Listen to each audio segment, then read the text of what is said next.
ഊർജ സംരക്ഷണ രംഗത്ത് വിപ്ലവകരമായ പദ്ധതികളുമായി കേരള സർക്കാർ. സംസ്ഥാനത്തെ 25,000 സർക്കാർ കെട്ടിടങ്ങളെ സൗരോർജത്തിലേക്ക് മാറ്റുന്നതിനുള്ള മഹത്തായ പദ്ധതിക്ക് കേരള സർക്കാർ തുടക്കമിടുന്നു.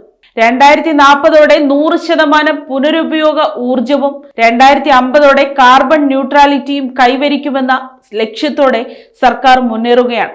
രാജ്യത്തിന്റെ കാലാവസ്ഥാ സംരക്ഷണ പ്രവർത്തനങ്ങൾക്ക് കരുത്തു പകരുന്ന രീതിയിൽ ഊർജ കാര്യക്ഷമത വർദ്ധിപ്പിക്കാനുള്ള നിർണായക നടപടികളാണ് സർക്കാർ പ്രഖ്യാപിച്ചിരിക്കുന്നത്. സംസ്ഥാന ഖജനാവിന്റെ സാമ്പത്തിക ബാധ്യത കുറയ്ക്കുന്നതിനൊപ്പം കുറഞ്ഞ ചെലവിൽ മെച്ചപ്പെട്ട ഊർജ സേവനങ്ങൾ ജനങ്ങൾക്ക് ലഭ്യമാക്കുക എന്നതാണ് പദ്ധതിയുടെ പ്രധാന ലക്ഷ്യം. ദേശീയ ഏജൻസികളായ bureau of energy efficiency services limited എന്നിവയുമായി സഹകരിച്ചാണ് പദ്ധതി നടപ്പിലാക്കുന്നത്. ധനകാര്യ additional chief secretary KR Jyothilal അറിയിച്ചു. ഇതിന്റെ ഭാഗമായി energy efficiency services limited CEO Akhilesh Kumar ദീക്ഷിതും KSEB അനർട്ട് ഉന്നത ഉദ്യോഗസ്ഥരും പങ്കെടുത്ത ഉന്നതതല യോഗം ചേർന്നു.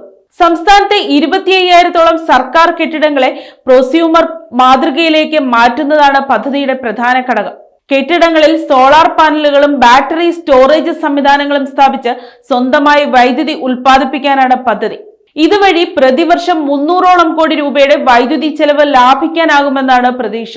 അധികമായി ഉൽപ്പാദിപ്പിക്കുന്ന വൈദ്യുതി പീക്ക് അവറുകളിൽ ഗ്രിഡിലേക്ക് നൽകാനും സാധിക്കും. പരമ്പരാഗത തെരുവ് വിളക്കുകൾക്ക് പകരം LED ലൈറ്റുകൾ സ്ഥാപിക്കാനും വൈദ്യുത വാഹനങ്ങളുടെ ചാർജിംഗ് സൗകര്യങ്ങൾ വ്യാപകമാക്കാനും പദ്ധതിയുണ്ട്.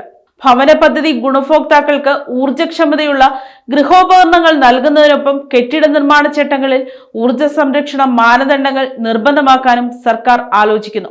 12,000ഓളം സർക്കാർ വാഹനങ്ങളെ വൈദ്യുത വാഹനങ്ങളാക്കി മാറ്റാനും വെഹിക്കിൾ ടു ഗ്രിഡ് സാങ്കേതികവിദ്യ പരീക്ഷിക്കാനും തീരുമാനമായിട്ടുണ്ട്. ശുദ്ധ ഊർജത്തിലേക്കുള്ള ഈ മാറ്റത്തിന് അംഗീകാരമായി ദേശീയ ഊർജ്ജ സംരക്ഷണ അവാർഡ് അടുത്തിടെ കേരളത്തിന് ലഭിച്ചിരുന്നു. News desk, Kottarakkara media.